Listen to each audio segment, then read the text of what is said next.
네, 저희 명문교회가 계속해서 7월 한 달간 예배 캠페인을 하고 있습니다. 예배를 회복시키는 것, 예배를 다시 살리는 것, 그것을 다시 말하자면 예배자가 바르게 서는 것이라고 생각됩니다. 예배자가 회복될 때에 예배는 회복될 수 있는 것이기 때문입니다. 사랑하는 명문의 성도 여러분, 영과 진리로 예배하는 참된 예배자들이 되어주시기를 부탁드립니다. 그 일에 우리가 7월 한 달간 계속해서 하고 있는 캠페인이 있습니다. 3가지 저희가 실천 수칙이 있죠. 첫 번째는 예배 전에 도착해서 찬양부터 함께 예배 가운데 나아가는 것입니다. 그리고 예배 전에 오셔서 먼저 내가 은혜를 사모하는 마음을 기도로 준비하는 것이죠. 그리고 3번째는 우리가 휴대폰은 잠시 오프하고 온전히 하나님께만 집중하는 그런 시간이 예배 시간이 되기를 바라며 우리는 이 3가지를 계속해서 지켜나가고 있습니다. 또 우리 교회에서는 계속해서 별점 카드로 이 예배에 대한 나의 태도를 점검하고 있는데요. 여러분, 그 예배 태도를 점검하시면서 우리 모두가 정말 하나님이 찾으시는 그 예배자가 내가 되기를 바랍니다. 그래서 하나님께서 우리 명문교회를 보실 때에 하나님이 기뻐하시고 또 하나님을 기쁘시게 하는 그런 예배자들로 가득한 우리 명문교회 되기를 간절히 소망합니다. 그 일에 마음을 모아주시고 예배를 살리는 일에 여러분들이 먼저 귀한 예배자가 되어주셔서 함께 우리 명문의 예배를 살려주시기를 간곡히 부탁합니다.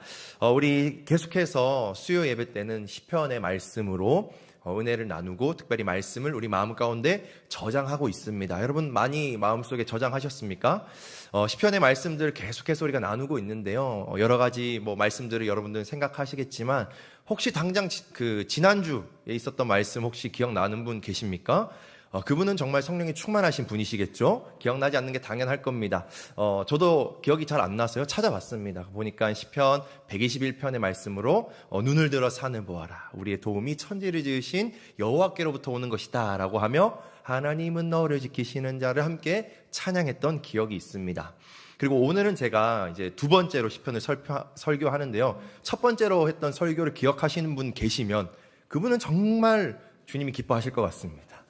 저는 첫 번째로 시편 62편을 했었는데 그 내용을 혹시 아실까요? 그 내용은 나의 영혼아 잠잠히 하나님을 바라라.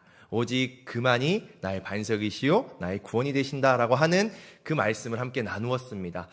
우리가 이 말씀을 나눌 때마다 계속해서 찬양을 한 곡씩 함께 부르고 있는데요. 여러분 우리가 찬양을 통하여서 말씀을 여러분들의 삶 가운데 계속하여 저장하시고 불러일으킬 수 있도록 우리가 함께 찬양도 하고 있습니다. 여러분들이 말씀을 들으시면서 그 말씀 가운데 따라오는 찬양을 요즘 유튜브를 검색하시면 많이 들을 수 있잖아요. 그렇게 많이 들으시면서 계속해서 여러분들 마음 가운데 시편을 많이 저장하셔서 힘들 때마다 꺼내 먹는 보양식처럼 힘들 때마다 챙겨 먹는 비타민처럼 이 시편의 말씀들을 잘 챙겨 가셨으면 좋겠습니다. 오늘은 시편 42편을 함께 살펴보고자 합니다. 시편 42편의 내용을 저는 잊지 못하는데요. 그 이유는 시편 42편을 너무나도 쉽게 잘 외웠기 때문입니다. 42편 또 이 시편의 내용은 목마른 사슴, 그래서 목마른 사슴과 42편이 무슨 연관성이 있을까 라고 공부했던 믿음의 선배들께서 알려주신 내용인데요. 이렇게 외우더라고요. 목마른 사슴이 사이다를 찾아 헤매이듯이. 그래서 42장을 사이다로 생각을 하셔서 목마른 사슴 사이다를 찾아 이렇게 기억하셔서 이렇게 시편 42편의 내용을 그렇게 좀 입력하시면 될 것 같아요. 그래서 우리 영혼이 정말 타는 목마름으로 주님을 간절히 찾을 때에 시편 42편을 꺼내셔서 비타민처럼 그렇게 챙겨 가시면 좋을 것 같습니다. 이 시편 42편은 정말 절망 중에 빠져서 또 낙심 중에서 하나님을 찾고 또 하나님을 부르짖는 그런 영혼의 탄식시와도 같은 노래가 시편 42편입니다. 우리가 절망 가운데 있을 때 내 앞에 한숨만 나오는 그런 문제들로 가득할 때에 시편 42편에서 우리 인생을 어떻게 살아가야 할지를 좀 발견할 수 있지 않는가 싶습니다. 이 시편 42편 시인의 이 현재 상황은 어떠한 상황입니까? 무엇인가 주님을 찾아야만 하는 어려운 그런 상황 중에 있는 것을 알 수 있죠. 이 시편은 노래합니다. 내 영혼이 주님을 찾기에 갈급합니다라고 고백하고 있죠. 주님을 찾아야만 하는 상황, 지금 이 상황을 헤쳐나가기 위해서 주님이 필요하다라고 하는 그런 시인의 상황을 고백하고 있는 것이죠. 우리 삶도 마찬가지인 것 같습니다. 우리의 삶에도 늘 주님을 찾고 구해야 하는 상황이 올 때가 있는 것 같습니다. 우리 상황, 우리의 삶을 돌아볼 때 우리의 삶은 있다가도 없고 없다가도 생기는 것이 우리 인생인데, 하나님과의 관계도 마찬가지인 것 같습니다. 늘 하나님께서 우리 삶에 가까이 계시다가도 저 멀리 사라지시는 것 같고, 저 멀리 계시며 침묵하시는 것 같다가도 어느 순간 갑자기 나에게 응답으로 나타나셔서 하나님의 얼굴을 보여주실 때가 있습니다. 우리 삶에 늘 기억해야 할 것은 무엇입니까? 주님의 명령 가운데 하나가 이것이었죠. 구하라, 찾으라, 두드리라. 찾으라 그러면 찾을 것이다 라고 하는 그런 예수님의 그런 법칙, 그런 것들을 우리가 잘 기억했을 때 우리 삶에 어쩌면 하나님을 찾을 때에 하나님을 우리는 찾게 될 것입니다. 하나님을 찾을 때에 하나님은 그 얼굴을 우리를 향하여 드사 우리에게 복을 허락해 주실 것입니다. 여러분, 갈급함이라는 것이요, 있으면 좋고 없으면 그만이고가 아닌 것 같습니다. 갈급하다라는 것은요, 지금 당장 내 앞에 불이 붙었을 때 그 불을 끄기 위해 무엇을 찾습니까? 다른 것 찾지 않고 가장 먼저 물을 찾죠. 여러분, 혹시 매운 음식을 좋아하십니까? 매운 음식? 우리 이 동네 근처, 우리 교회 근처에 아주 유명한 식당이 하나 있는데요. 저기 조원초등학교 맞은편에 보시면 돈가스 집이 있습니다. 그 유명한 돈가스 집인데 굉장히 유명한 이유를 이렇게 알고 봤더니요, 굉장히 매운 돈가스를 거기서 판매하고 있기 때문인데요. 그 매운 돈가스의 이름이 무시무시합니다. 여기 강단에서 좀 쓰기 부적절한 표현이지만 여러분 벌써 웃으시는 분들은 아시는 것 같아요. 디진다 돈가스. 굉장히 이름부터가 강렬합니다. 우리에게 큰 인상을 남겨주죠. 굉장히 매운 이런 재료들을 넣어가지고 맵게 만든 돈가스인데요. 여러분, 그것을 먹을 때에 우리는 먹고 나서 입에 막 불이 나죠. 매운 것을 먹을 때 입에 불이 날 때 우리는 뭘 찾습니까? 물을 찾죠. 물만 보입니다. 그것이 지금 이 목마른 사슴이 물을 찾아다니는 것 같은 그런 모습이지 않을까 싶어요. 목마른 사슴이 시냇물을 찾아다닐 때 여러분, 우아하게 걸으면서 찾아다닐까요? 지금 내가 목마르니까 그 물을 찾기 위해 여기저기 펄쩍펄쩍 뛰어다닐 겁니다. 목마른 사슴이 시냇물을 찾는다라는 것은요, 다른 것 보지 않고 지금 내 눈에는 물만 보이는 거예요. 내 모습이 어떻게 비춰지든지 내가 어떠한 부끄러움도 개의치 않고 물을 향해 나아가는 모습이 이 목마른 사슴이 시냇물을 찾아다니는 것, 우리가 매운 음식을 먹고 물을 찾아가는 것과도 똑같은 것 같아요. 그래서 오늘 이 시편 42편에 등장하는 이 갈급함이라는 것은 조금 더 우리가 있으면 좋고 없으면 그만이 아니라 없어서는 안 되는 것이다 라고 그렇게 좀 받아들일 수 있지 않을까 싶습니다. 주를 찾기에 갈급하다라는 것의 또 다른 의미를 생각해 보자면요, 주를 찾기에 갈급하다라는 것은 내가 잃어버린 것을 애타게 찾는다라는 의미입니다. 여기에 좀 쉽게 생각을 해볼 예화를 생각해 보다가 그런 예화가 떠올랐어요. 여러분들의 부모로서 자녀를 양육하시다가 자녀를 혹시 잃어버려 본 적 있으십니까? 어디 공원에 데리고 갔다가 뭐 대형 마트에 갔다가 자녀를 잃어버리고 놓쳐버려가지고 자녀를 잃어버리면 여러분, 부모님은 어떻게 할까요? 애를 찾기 위해 여기저기 뛰어다닐 겁니다. 애가 뭐 집에 알아서 오겠지, 뭐 애가 있으면 그만 없으면 그만, 뭐 이런 게 아니겠죠. 그 아이는 나에게 있어서 대체 불가하고 유일한 존재이기 때문이죠. 저도 그러한 경험을 부모님께 이렇게 경험시켜 드렸던 아주 좋은 아이였습니다. 제가 어렸을 때 저희 부모님께서 말씀해 주셨는데, 부모님이 맞벌이를 하시다 보니까 제가 유치원에서 돌아오면 가끔 부모님이 집에 안 계실 때가 있었다고 해요. 그래서 부모님이 어느 날 이제 맞벌이를 하시니까 일을 마치고 집에 들어오셨는데, 제가 유치원에서 돌아왔을 시간인데 집에 보이지 않는 거죠.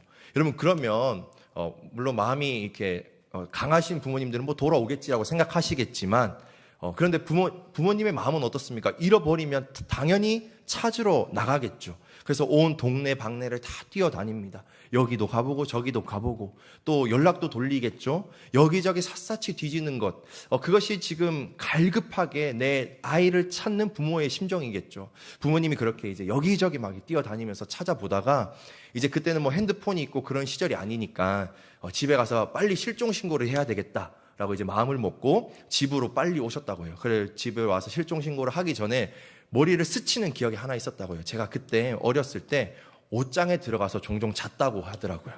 그 부모님이 그게 생각나가지고 옷장을 열었더니 그 안에서 자고 있었다고 해요. 그래서 부모님의 표현을 빌리자면 시겁했다고 그때. 여러분 부모의 마음이 그런 것이겠죠. 내 사랑하는 자녀를 잃어버렸을 때 애타게 찾는 그 마음.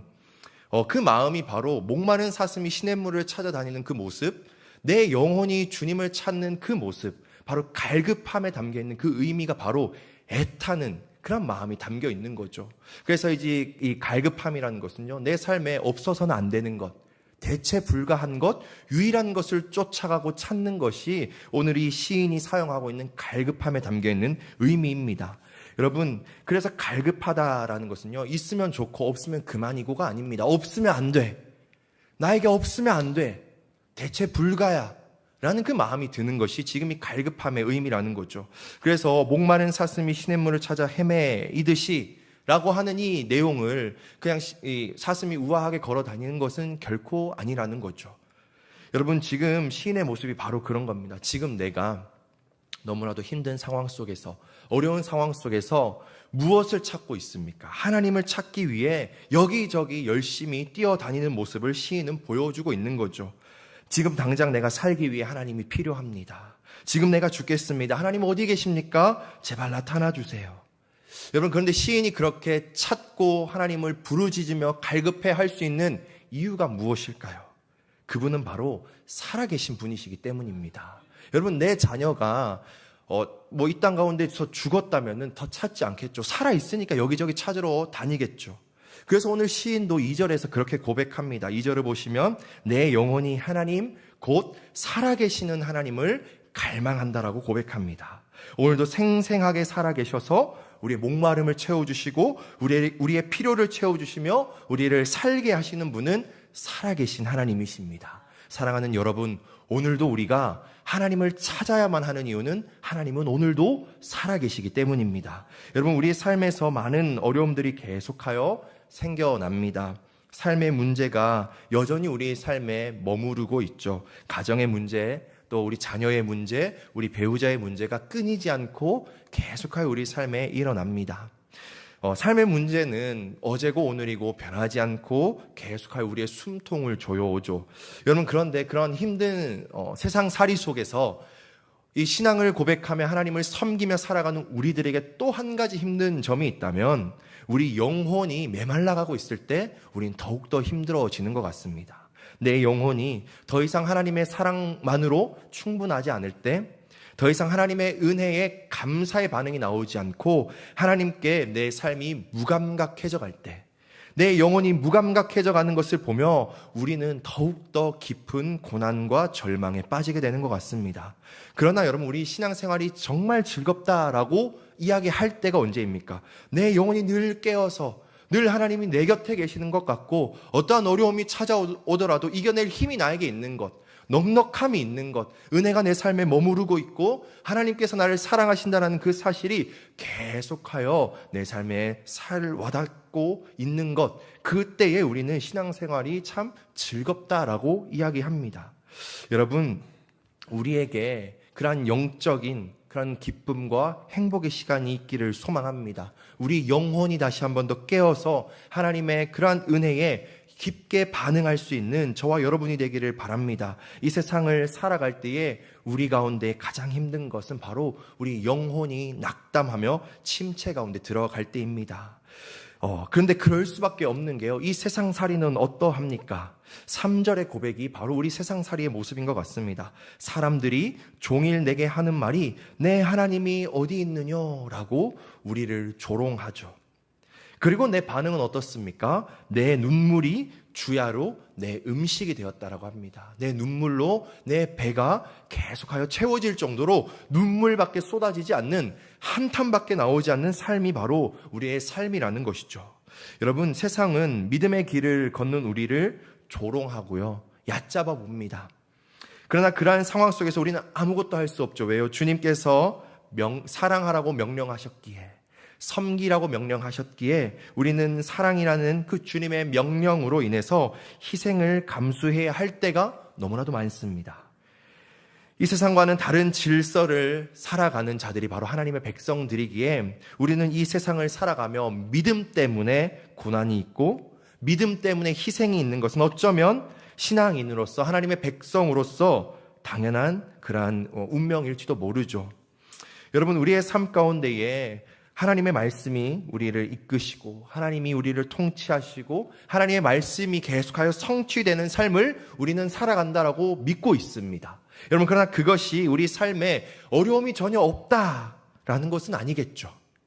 우리 삶에 문제가 전혀 생기지 않을 것이야도 아닙니다. 우리에게도 그러한 일들이 일어날 수도 있습니다. 우리도 다른 사람들과 똑같은 곳에서 똑같은 것들을 누리며 살아가고 있기 때문이죠. 우리만 전혀 다른 시간과 공간을 살아가는 것이 아닙니다. 우리들도 다른 사람들과 똑같이 이 세상을 살아갑니다. 그러나 우리에게, 하나님의 백성들에게 다른 것이 한 가지 있습니다. 그것은 바로 살아계신 하나님이 우리와 함께하고 있다는 겁니다. 그것을 다시 말해본다면 하나님의 사랑이 결코 우리를 포기하지 않는다라는 것이죠. 하나님의 사랑은 어떠한 것입니까? 하나님의 사랑은 그 무엇으로도 끊어지지 않는 것입니다. 상한 갈대를 꺾지 않으시고 꺼져가는 심지를 끄지 않으시는 하나님께서 나를 나보다 더 사랑하시고 나를 나보다 더 아끼시고 걱정하셔서 나를 지켜준다라는 이 사실이 이 세상 사람들과 하나님 백성들과의 차이점이 될 수 있는 것이죠. 그래서 우리는 이 세상을 살아가면서 하나님의 사랑 안에서, 하나님의 은혜 안에서 살아가는 특권을 누리고 있는 자들인 것입니다. 여러분, 우리가 이 세상을 살아가면서 천국에 이르기까지 우리는 계속하여 그 사랑 안에서 살아가게 되는 것이죠. 그렇게 우리는 우리의 어떠한 형편에도 우리를 떠나지 않고 우리를 버리지 않는 살아계신 하나님, 그 하나님의 사랑을 기억하며 늘 하나님의 은혜를 구하는 모습이 우리에게 필요한 것입니다. 하나님의 은혜를 구하는 것, 그것이 바로 하나님의 이름을 부르며 갈급해하는 것입니다. 그래서 우리는 계속하여 하나님의 은혜를 갈급해하며 살아가는데요. 그러한 삶 가운데 우리가 늘 기억해야 하는 고백이 바로 이 5절의 고백인 것 같습니다. 5절에서 이렇게 고백하죠. 내 영혼아, 내가 어찌하여 낙심하며 어찌하여 내 속에서 불안해하는가? 너는 하나님께 소망을 두라. 그가 나타나 도우심으로 말미암아 내가 여전히 찬송하리로다. 여러분, 5절에서 고백합니다. 내 영혼아, 내가 어찌하여 낙심하며 어찌하여 내 속에서 불안해하는가? 너는 살아계신 하나님께 소망을 두라. 사랑하는 여러분, 우리 모두가 살아계신 하나님께 소망을 둘 수 있기를 바랍니다. 우리가 하나님께 소망을 두는 것은 바로 우리를 떠나지 않는 그 하나님, 우리를 영원히 사랑하시는 그 하나님의 사랑과 은혜를 구하는 것입니다. 우리가 구원을 받고 천국을 향해 나아가는 우리 영혼은 쓰러질 때도 있고 낙심할 때도 있을 겁니다. 그러나 그때마다 우리가 우리 영혼을 향하여 선포해야 하는 고백은 내 영혼아, 하나님께 소망을 두라. 내 영혼아, 하나님을 갈망하라. 내 영혼아, 하나님을 기뻐하라. 내 영혼아, 하나님께 감사하라. 내 영혼아, 하나님을 사랑하라. 여러분, 우리가 살아가면서 그런 말들을 종종 쓰는 때가 있는 것 같습니다. 오 마이 갓, 오 마이 갓. 여러분 써본 적 있으시죠? 우리가 살아가면서 가끔씩 오 마이 갓이라는 단어를 써보기도 합니다. 여러분, 그 단어의 의미가 뭡니까? 뭐 어떻게 이런 일이 일어나? 큰일 났다. 뭐 이런 의미가 되겠지만 오 나의 하나님, 오 나의 하나님이라는 그런 의미겠죠. 우리 삶에서 기억해야 하는 것이 바로 이 오 마이 갓이 아닐까 싶습니다. 오 나의 하나님, 오 나의 하나님. 내 삶이 어려울 때마다 우리는 어떠한 고백을 해야 합니까? 오 나의 하나님, 오 나의 하나님. 우리 삶이 어려울 때마다, 우리가 낙심할 때마다, 우리가 절망에 있을 때마다 우리는 오 나의 하나님, 오 나의 하나님, 오 나의 하나님, 내가 하나님께 소망을 둡니다. 오 나의 하나님, 나에게 은혜를 더하여 주옵소서. 우리는 계속하여 우리의 하나님, 바로 살아계신 나의 하나님을 찾고 구하는 것이 필요하다라는 것이죠. 그렇게 해서 우리는 내 하나님을 부르는 것, 그것은 결국 나에게 은혜 주실 분, 그 하나님을 기억하며 하나님의 은혜만을 구하는 것이 바로 이 5절의 고백인 것입니다. 사랑하는 여러분, 우리가 이 세상을 살아가면서 은혜 없이는 아무것도 할 수 없죠. 우리는 하나님의 은혜가 필요한 연약한 존재들입니다. 하나님의 은혜가 필요합니다. 우리는 결국 우리의 소망이시고 우리 힘이시고 능력 대신 하나님께 나아가야 합니다. 그것만이 우리가 살 길입니다. 하나님의 은혜를 힘입어서 우리가 이 세상 가운데서 승리할 수 있기를 소망합니다. 그렇게 우리에게 하나님의 은혜가 필요합니다. 여러분, 하나님을 향한 갈망이 있으십니까? 다시 말해서 하나님의 은혜를 향한 갈급함이 있으십니까? 우리는 물 없이 살아갈 수가 있을까요? 물 없이 살아갈 수 없는 존재죠. 마찬가지로 우리는 하나님 없이 살아갈 수 있을까요? 하나님 없이는 살아갈 수 없습니다. 우리는 결국 하나님께로 돌아가야 살 수 있습니다. 우리는 결국 하나님이 우리에게 은혜 주셔야 살 수 있는 연약한 존재들입니다. 그렇기 때문에 우리의 모든 인생들은 하나님을 찾아야 합니다. 그 어떤 누구라도 모든 인생은 하나님뿐입니다. 하나님밖에 우리를 살려줄 수 있는 분이 없기 때문입니다. 그렇게 사랑하는 성도 여러분, 하나님을 사모하는 저와 여러분이 될 수 있기를 소망합니다. 하나님의 은혜를 갈급해하며 여기저기 하나님의 은혜를 찾기 위해 뛰어다니는 저와 여러분이 될 수 있기를 소망합니다. 우리가 이 땅을 살아가면서 우리 영혼이 강건하여 믿음의 길을 끝까지 걸어갈 수 있는 유일한 방법은 오 나의 하나님, 오 나의 하나님이여 나에게 은혜를 더하여 주옵소서. 하나님, 제가 돌고 돌아보니 결국 하나님의 은혜가 필요합니다. 결국 돌고 돌아보니 하나님의 은혜 없이는 내가 살아갈 수 없습니다. 하나님, 나에게 은혜를 더하여 주시옵소서. 오늘도 우리가 이러한 고백을 할 수 있기를 소망합니다. 그러기 위하여 우리는 하나님 앞에 가난한 심령이 되어야 합니다. 은혜 없이는 살아갈 수 없습니다. 우리는 겸손하게 하나님의 은혜를 갈급해하며 그 부스럭이라도 간구하였던 그 가난한 여인의 그 고백과 같이 우리는 하나님 앞에 나아가 그 부스럭이라도 구하는 그런 은혜의 갈급함을 구해야 합니다. 여러분, 이 시대는 우리가 갈급할 필요가 없는 시대를 살아갑니다. 우리는 정말 풍요로운 시대를 살아가죠. 그러나 우리에게 은혜만큼은 늘 갈급함이 필요합니다. 은혜 앞에서는 결코 우리는 부요할 수가 없습니다. 늘 은혜가 필요하기 때문이죠. 하나님께서 우리에게 해주셔야 할 것은요, 우리가 이 땅을 살아가면서 우리가 살기 위해 필요한 것은요, 하나님의 은혜가 필요한 것입니다. 사랑하는 여러분, 우리가 오늘 이 말씀을 들으며 우리 마음 가운데 그런 고백이 있길 원합니다. 오 나의 하나님, 오 나의 하나님이여 나에게 찾아와 주시옵소서. 갈급한 나의 심령에 은혜를 부어 주시옵소서. 여러분, 그렇기 때문에 우리는 어떻게 해야 합니까? 5절 마지막 부분에 이렇게 시인은 노래합니다. 내가 여전히 찬송하리로다. 힘들고 어려워도 하나님을 향한 절대적인 신뢰의 찬양을 보내는 것이죠. 내 삶이 무너지고 힘들고 어렵고 문제가 해결되지 않더라도 우리는 이를 악물고 찬송해야 합니다. 하나님은 선하시다. 하나님은 좋으시다. 하나님은 나를 떠나지 않으신다. 하나님, 내가 하나님을 찾습니다. 나에게 은혜를 더하여 주시옵소서. 사랑하는 성도 여러분, 오늘 이 밤 우리를 살게 하는 하나님의 은혜를 사모하며 그 은혜로 인하여 침체되고 낙담한 우리의 영혼이 다시 살아나는 귀한 은혜가 있기를 주님의 이름으로 축복합니다. 그 은혜로 인하여서 우리가 이 땅을 승리하며 주님 다시 오실 그날까지 믿음의 길을 끝까지 걸어갈 수 있는 저와 여러분이 될 수 있기를 주님의 이름으로 축복합니다.